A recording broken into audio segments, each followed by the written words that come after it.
There's a storm coming, friend.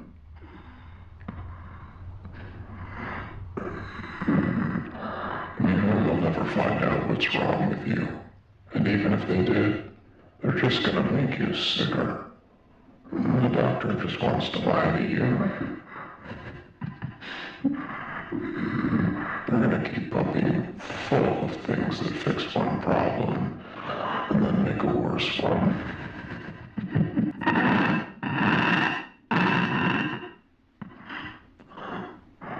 When you get go over there, I'll just try and shove more medicine down your gullet.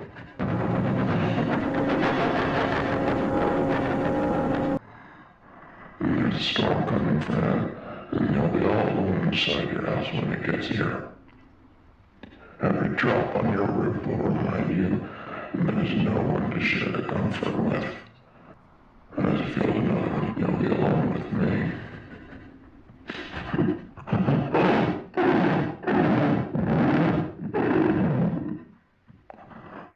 You remember our deal, don't you? You should be grateful to even be here.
What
else is there to say about Arlo Bloom?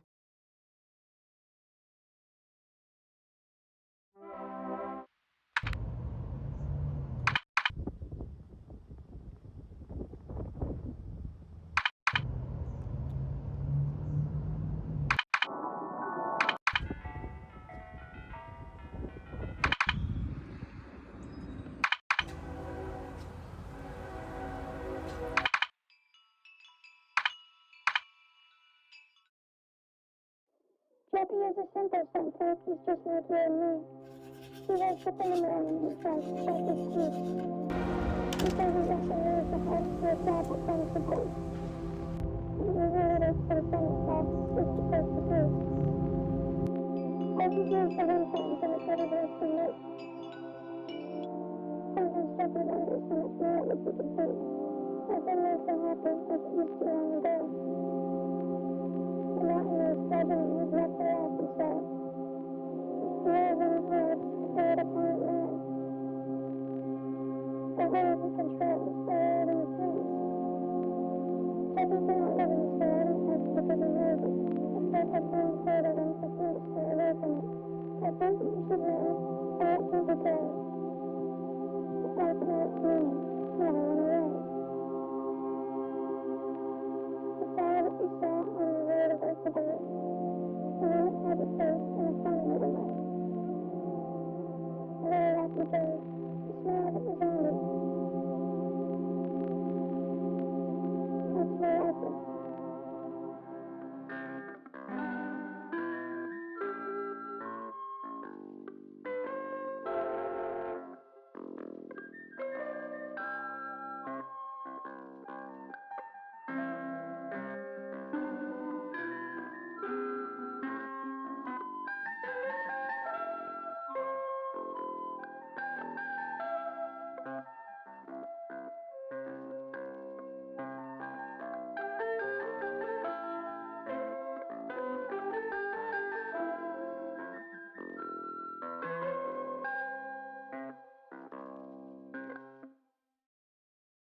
them.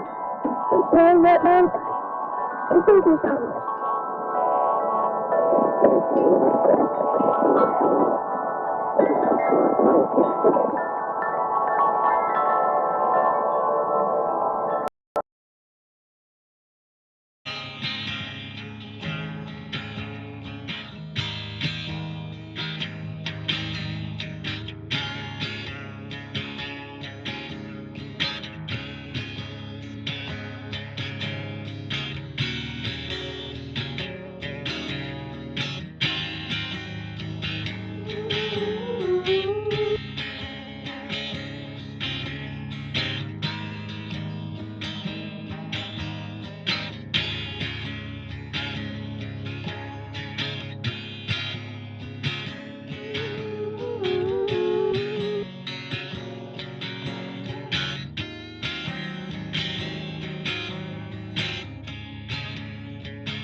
Dr. Nowhere's Office of Wonders presents the Odyssey Compendium, a beginner's anomaly education program.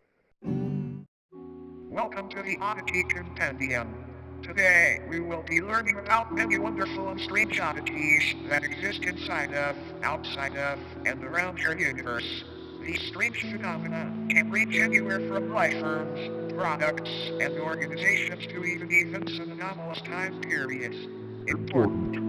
The following information has been acquired from realities that may be separate from the one you are currently residing in. Please be aware that knowledge or comprehension of incompatible information may result in a conscious reality fracture.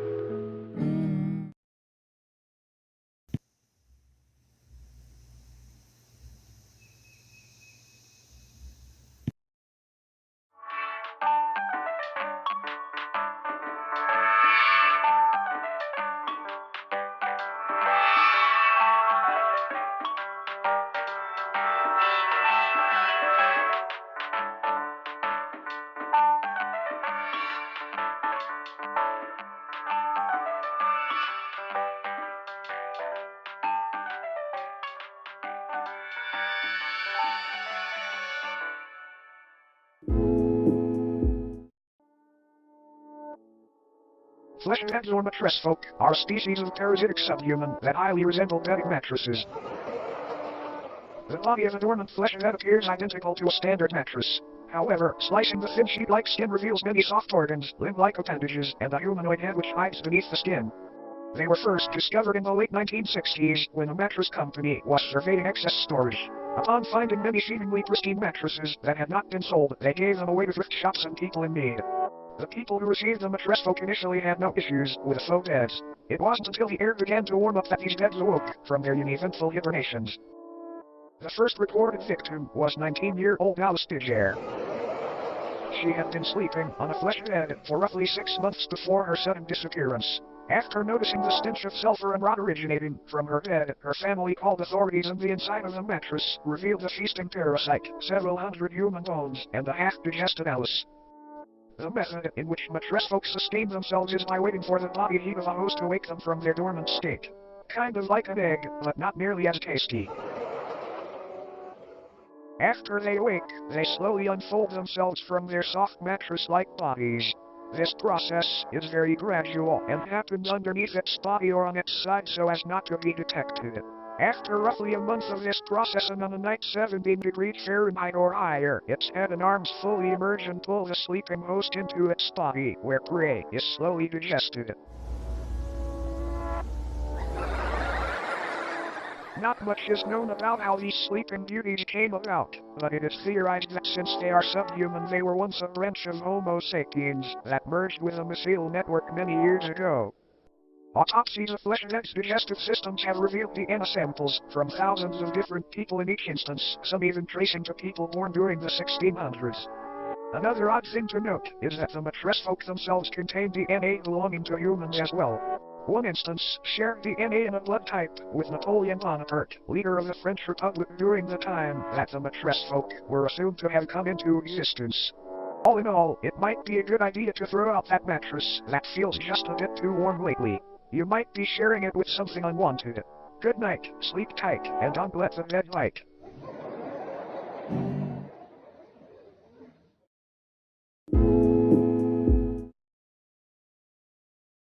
The Headless macrocosm is a sub-reality nearly identical to Earth save for the fact instead of humans, tail-headless corpses remain in their stead. These corpses, though technically dead, do weakly breathe through the holes in their necks. Their hearts have also been observed to begin convulsing at seemingly random intervals. These beings are identical in appearance to one another aside from physical dimensions, which can vary severely between each corpse. The headless sub-people dwelling in this pocket reality have been observed changing their behavior when humans have physically interacted with them and apparently gain a level of awareness and vitality when such events occur. There are approximately 2,393 living humans residing in this reality, all from parallel Earth.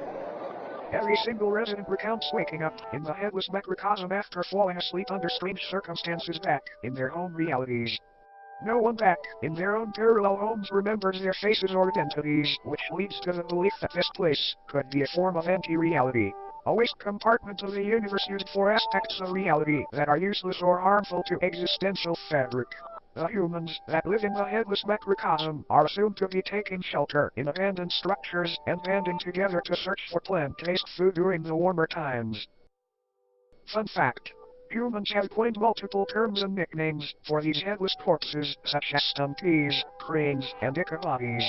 Despite this sub-reality being detached from main reality, an incident took place which created a temporary tier between the two.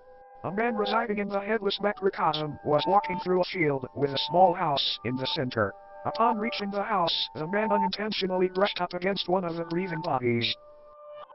This body, just before motionless aside from the labored convulsions, sprang to life and removed the head of the man.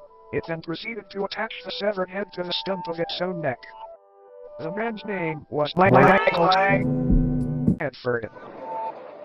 After the corpse had placed Michael's head where its own should be, an event occurred back on Earth in the year 2061 that resulted in governmental intervention. A family's call to the authorities described an impossibly tall naked figure appearing in their backyard. The presence of this oddity was highly distressing to the family, and they remained inside their home until the situation was resolved. The following photograph depicts this figure they spoke of. Michael Hedford's rotting head is affixed atop its frail neck. Shortly after the photo was taken, what was left of Hedford's existence was removed from the premises and taken to an upscale anomaly testing site. Apparently, this corpse was attempting to quite literally become Hedford by leeching off of his existence. These breathing bodies appear to be in a constant state of yearning to reconnect with the roots of reality again, as they have been taken a hold of by a dangerous and contagious disease. This disease appears to be non-existence itself. It can affect anyone on Earth at any time, and once it takes hold, the Headless macrocosm deems you valid for residence within its endless meadows, filled with fellow patients. But don't worry, it's a rare diagnosis. Another fun fact. Occasionally, crude man-made structures will form seemingly out of nowhere in order to correspond with the structures on parallel Earth. As mentioned earlier, the Headless macrocosm itself functions like a digestive tract of the universe, and these structures may be antibodies attempting to fight off the virus of non-existence. Now then, check your head. Screwed on tight. Great, because you might want to hang on tight to it for this next one.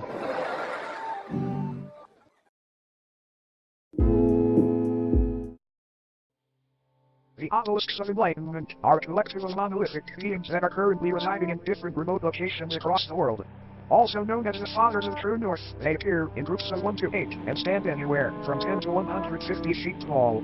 Each obelisk is levitated just barely above the ground and facing geodetic north.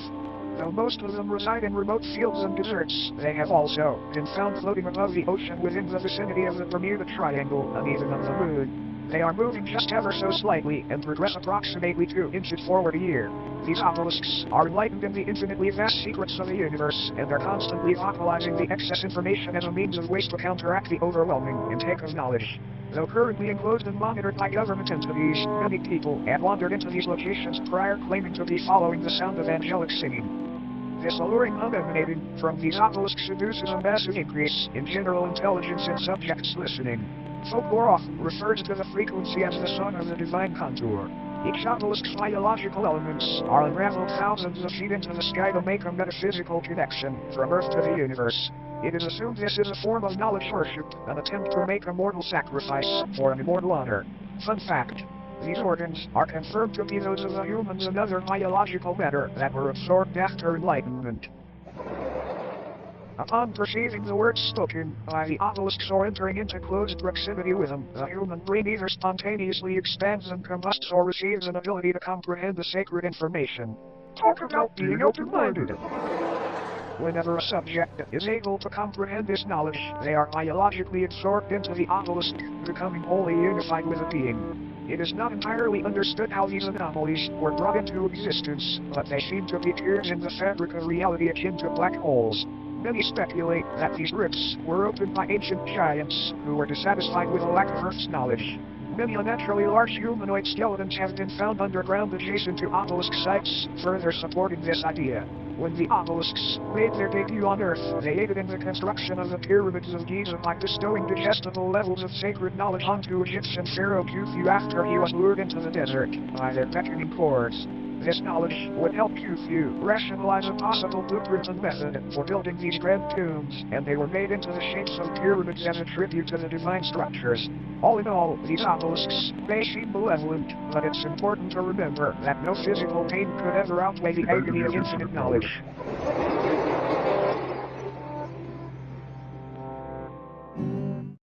Now, looks like our time here may be almost up. But before you go, it's time for a bonus oddity.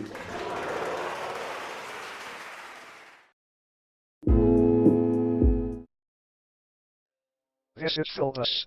It is not known where Filbis comes from or why he is here, but there have been a number of people who, after consuming media depicting Filbis, have felt the overwhelming compulsion to practice Filbism. Filbism is a political and somewhat religious ideology which centers around a belief that building/consuming chairs and other wooden furniture is honoring Filbis' great sacrifice. It is not clear what this sacrifice is or what it refers to. Attributes and practices of Filbism include learning to build chairs, learning to properly digest chairs, promoting/discussing chair consumption on obscure internet forums, praising the fictional political candidate known as Filbis, who is said to advocate for making furniture consumption a socially accepted and widespread practice. There are so many wonderful things about Filbism. Consume the body of Filbis and become one with many others today. It's a great decision. Just eat your chair to get started. Any mention of Filbism and elaboration on the subject will eventually result in it becoming a sponsorship or advertisement of sorts. We have no idea how to avoid this, sorry. All Filbists will deny the existence of Filbism when directly questioned about it. This video was not in any way sponsored by Filbism. This is for educational purposes only. Filbism does not even exist. You can sign up for Filbism certification here. Consume the body of Filbis today. Or would you look at the clock? It's just about time for us to part ways. A brief cleansing process will now commence. This purely auditory procedure will ensure you do not come away from this with any ailments from beyond contracted during your viewing experience. Please close your eyes and do not open them until told to do so.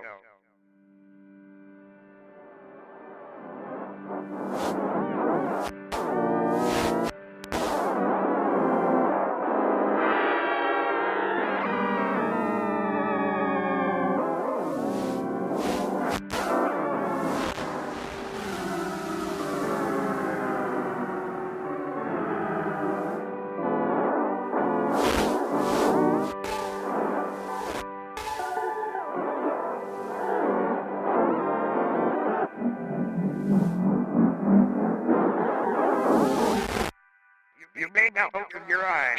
Thank you for complying. Thank you for attending Dr. Nowhere's Office of Wonders. We hope that you enjoyed your stay.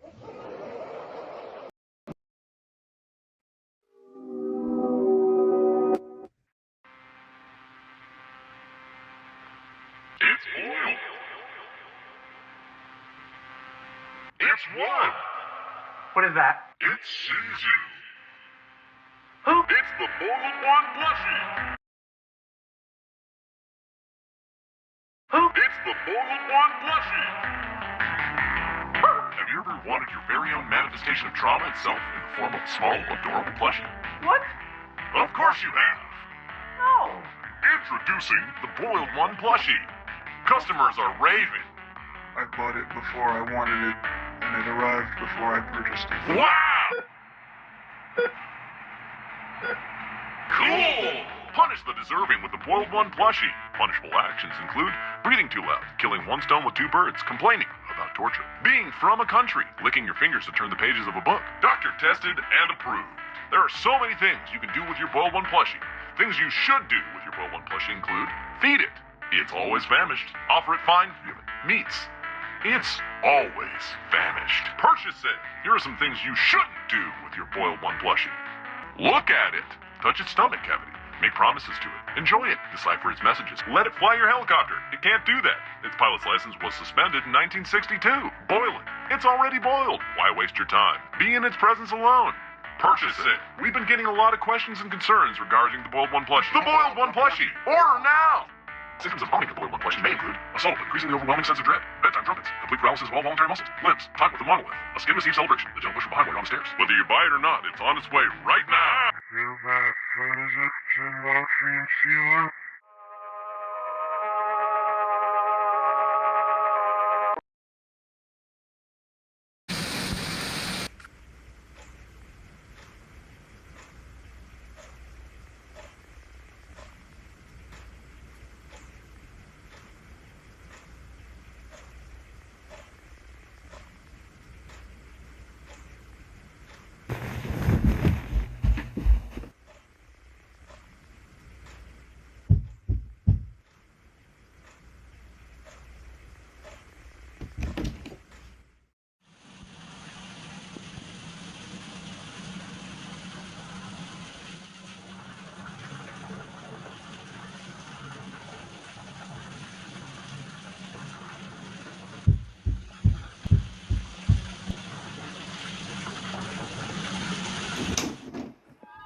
Why did you leave me here?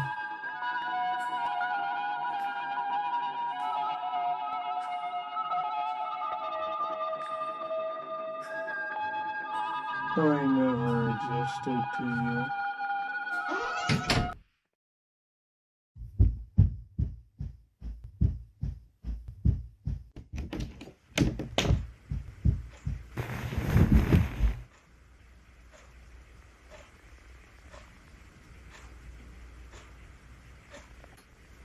I know you heard me. It was all your fault.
Good morning, bushwhackers. Today we're venturing into the heart of the forest to find a plant that's as beautiful as it is deceptive. Poison oak. We all know about it, and here in Pennsylvania it's not as common, but still something to look out for. And here on we aim to uncover all the wonderful secrets that nature has to offer, no matter how minuscule or gigantic. So let's get going, shall we?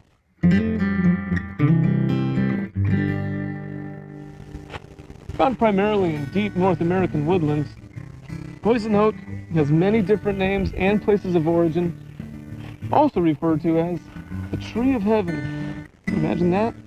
In China and Taiwan, one of these invasive species made its way to America in the 1700s and took its ground here boldly. As many of us know, it's infamous.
Hello, Mr.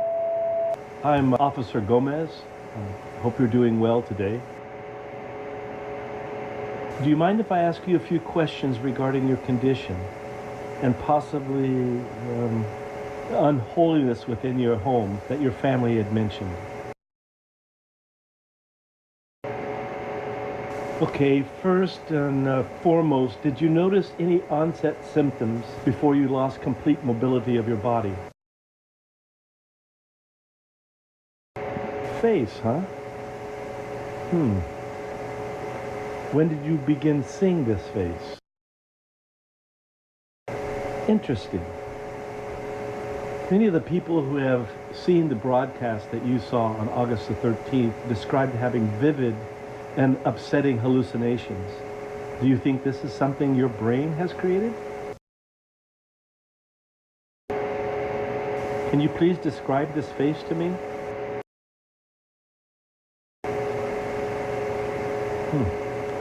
I still don't see it. Have you been having any hallucination aside from the face? I'm sorry to hear that. Are these screams constant? Thank you. You shedding light on this is helping more than you know.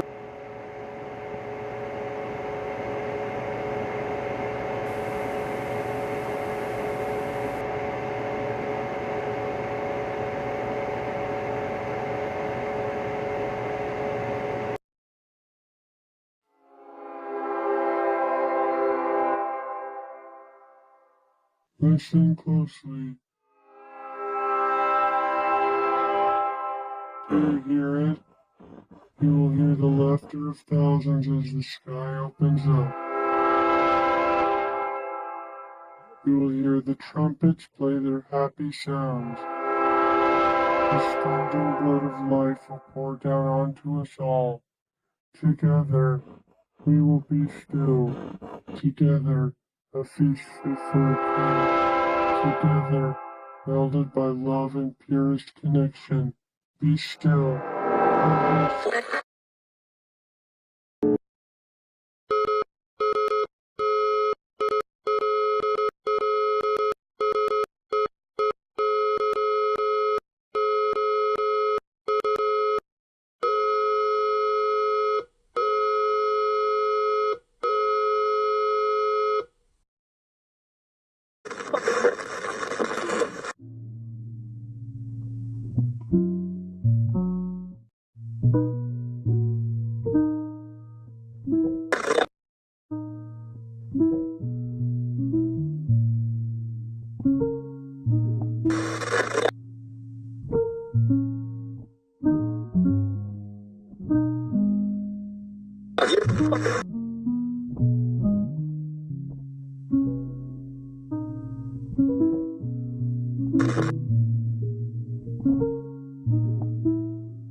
Hello?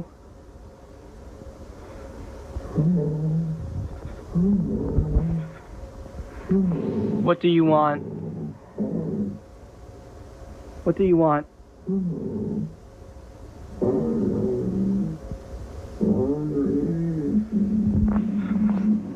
Please go away. Please go away. Go.